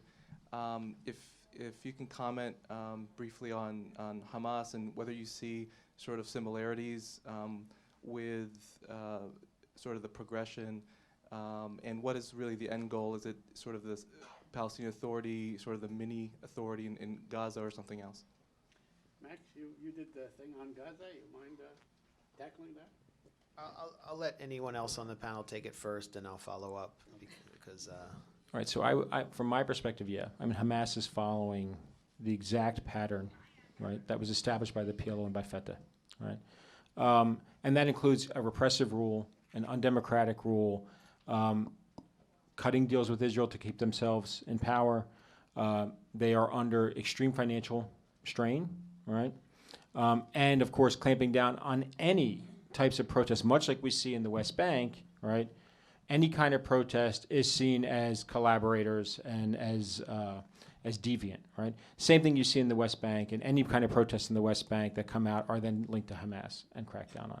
So there, and this is something I've written about before, where basically what you have are basically 2 repressive authorities competing over shrinking pieces of land and shrinking pieces of governmental control. Yeah, just follow up and mention the error of Khalid Mashal, I think, to try to move Hamas into this orbit of Turkey and Qatar during the Arab Spring, and how badly that backfired after the coup in Egypt and weakened the Gaza Strip and weakened the whole resistance within the Gaza Strip, and how not just Hamas, but the Al-Qassam, its resistance wing, has kind of had to go back to their old allies in Iran to maintain some form of resistance. Qatar has basically provided them with aid and heating oil and everything, but they, have a totally different program that really stands at odds with the traditions of resistance in Gaza. So that decision has weakened them, and now they're under new leadership that's hobbled Sinwar and Hania as well. Right there in the back, then Dr. Hassan. I just wanted to ask you all about generational change. I'm a baby boomer, born in 1948, and what I see is my generation, which is dying off, is the one that is and greatly responsible for what Dr. Khalil was talking about how we looked at this whole issue. And I see the same thing happening in Palestine with the people who are leading the March of Return. And I'd like you to talk about it, just looking at the election this last week, where all the women, all the people of color. I have friends in Virginia, Western Virginia, in the Shenandoah Valley. There are lots of churches that are showing films about Palestine, that are talking about Palestine, people that you see as red areas and conservative, and it's happening all over the country. And I just have this feeling that both domestically here in our politics and in the Democratic Party and in Palestine, in terms of the people who are pushing change there, that we're on the cusp of a generational change that is going to break this whole thing wide open, and I'd like to have your guys' thoughts on it. Randa, you want to take a crack at it? Yeah, definitely there is a generational change. I don't know where to start. I know in Palestine and among refugees, you know, the idea was that the refugee population after, you know, that was the Zionist dream, that after so many decades that the dream of return will die and that new generations will go. But I think there has been a shift. I don't think it's the temporal distance from the time of the Nakba till today that has decided the generational shift, but the global shift, the political structures of power. And so if there is something in the present that invokes the past, it has done so with the Palestinian issue. And this has to do with the Intifada, with the Gaza marches, and in an indirect way, the more oppressive Israel has been, the more it has kept the rebellion alive. But its the form has changed, and now there is more. We're back to what we should have never left, the international solidarity and going beyond the Palestinian borders, linking up with I Do No More in Canada, for example, the indigenous population, Black Lives Matter in the States, and I think these are key to this, and this is an indication of the generational change, that's for sure, because this the neoliberal era and the emphasis on identity politics, on the individual and so on has redirected our attention to look at ourselves and create borders between us and others.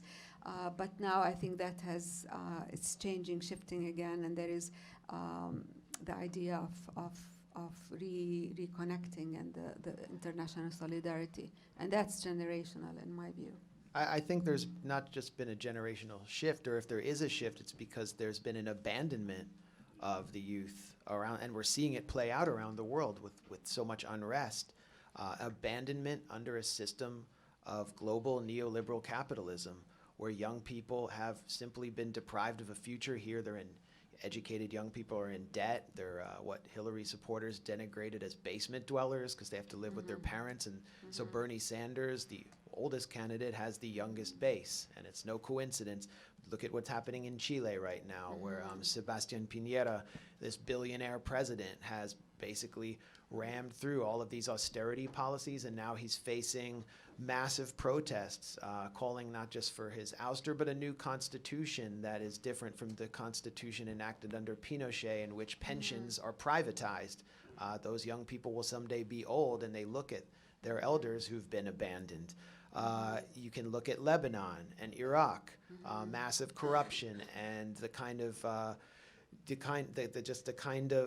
crony capitalism and oligarch rule that young people are facing. That's why they're in the streets. Even in Hong Kong, where these protests have taken a very nihilistic form, they are not pro-democracy, they're separatist, they're being weaponized by the U.S. national security state. But this is a generation that has seen their economic future move away as mainland China's economy blossoms, and Hong Kong is kind of left in the distance. I think they have like a 20% urban poverty rate in Hong Kong. Chile, Santiago has like a 40% urban poverty rate. So you're seeing unrest, and this is the future.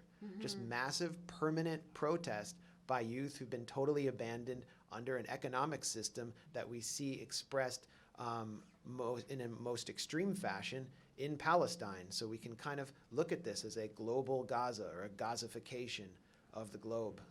And I think, the results are showing already in Argentina with the new elections. Yeah, absolutely. And Brazil now, there is talk of the release of, Can I make a quick, I want to make a quick point there. I really want to. the Trump administration is, not just targeting the Palestinian question for liquidation.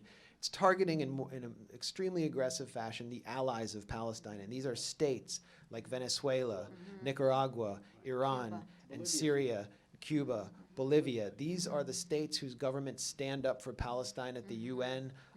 I saw Delcy Rodriguez, the vice president of Venezuela, speak at the People's Assembly this year in Venezuela with a kufiya on to express her government's total solidarity with Palestine, and they're being targeted for regime change in violation of international law, and their populations are being sanctioned and are dying through excess deaths, the same way people, as Elizabeth described, are dying through the defunding of UNRWA. They're dying silently through excess deaths. So it's important that if you have a Palestine solidarity movement, you have an internationalist and anti-imperialist outlook that defends the allies of Palestine. We are told that we're out of time, but I promised Dr. Assad, and I promised the gentleman right there, really quick, both together. Yeah. Who? Yeah. No, I don't want No, to. you first. You first. Okay, Dr. so, all right. Yeah. Osamah, I like your gutsy solution. Oh, sure, no.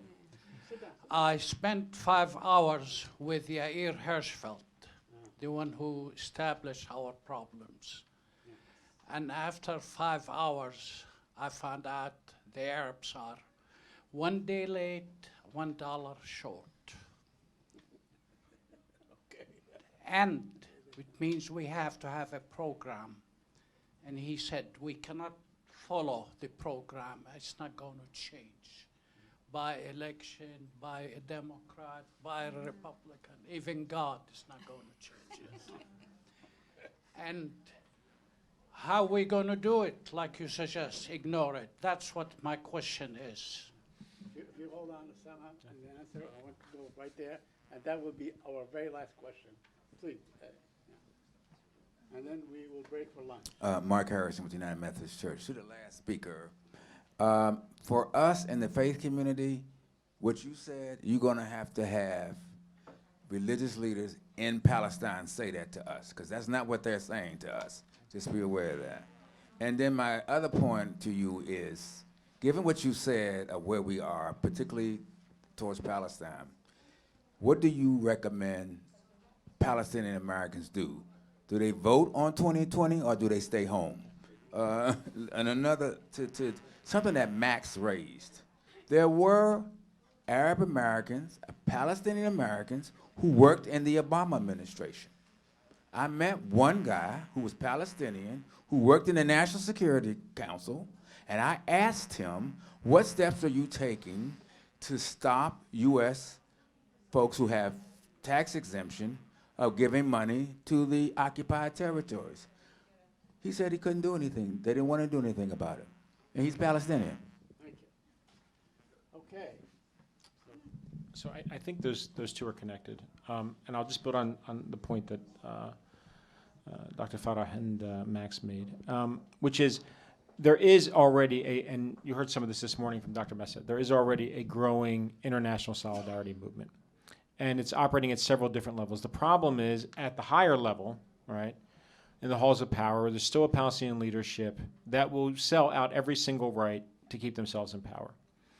So on the one hand, there still needs to be accountability for that leadership, which is aging, but will be replaced eventually.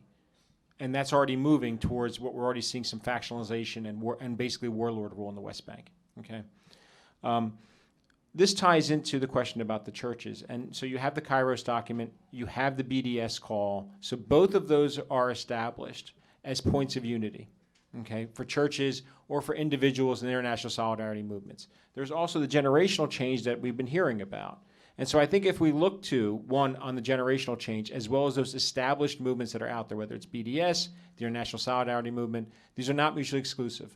The Kairos movement, and a unified points of unity that they build around, including the BDS call, there is hope for the future.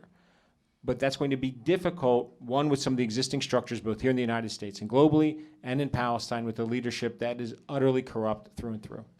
Can I just add one quickly? Because I know a lot about the Christian communities. My father is a Christian, actually priest.